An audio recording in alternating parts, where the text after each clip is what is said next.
2. México, Paso del Norte, hoy Ciudad Juárez. 1880 a 1884.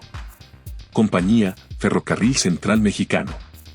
En 1880 empieza a consolidarse proyectos que ya se habían planteado años anteriores de conectar por tren el centro de México con la frontera norte, al otorgarse 2 concesiones a empresas constructoras norteamericanas. La primera concesión fue el 8 de septiembre de 1880 a la Compañía Ferrocarril Central Mexicano constituida en Boston, Massachusetts, para construir una vía de anchura normal, 1.145 metros, entre Ciudad de México y Paso del Norte, hoy Ciudad Juárez, Chihuahua.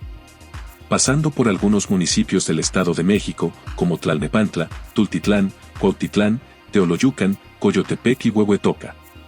Posteriormente pasa por el estado de Hidalgo, Querétaro, Guanajuato, Jalisco, Aguascalientes, Zacatecas, Durango y Chihuahua.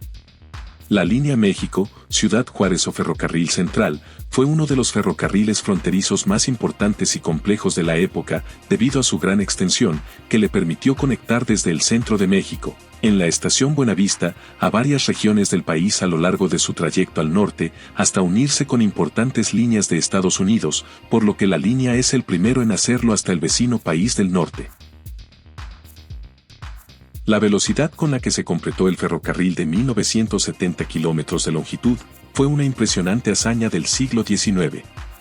Las obras comenzaron el 25 de mayo de 1880 y finalizaron el 8 de marzo de 1884, básicamente fue construida en 3 años, 9 meses, 13 días, es decir, 1.388 días, por lo que en promedio, se pudo haber construido alrededor de 1.5 kilómetros por día.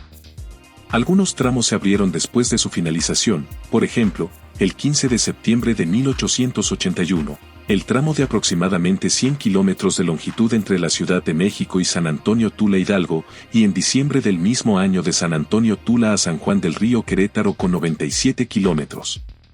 Y así sucesivamente hasta el 8 de marzo de 1884 en el que se clavó el último riel en el kilómetro 764 cerca de la estación de Fresnillo, Zacatecas.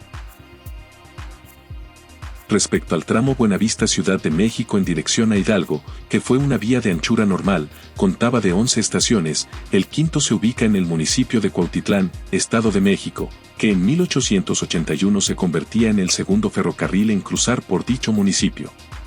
El primero en hacerlo fue un ramal perteneciente a la línea México-Nuevo Laredo, en 1878, perteneciente al Ferrocarril Nacional Mexicano, línea que durante sus primeras 3 décadas fue de vía angosta. Actualmente parte de su espacio físico de ambas líneas es aprovechado por el tren suburbano, Buenavista-Cuautitlán. 14 días después de que se completó la construcción de la línea México-Ciudad Juárez, fue inaugurada el 22 de marzo de 1884, proporcionando la primera conexión ferroviaria desde la Ciudad de México a Chihuahua, la frontera norte con los Estados Unidos.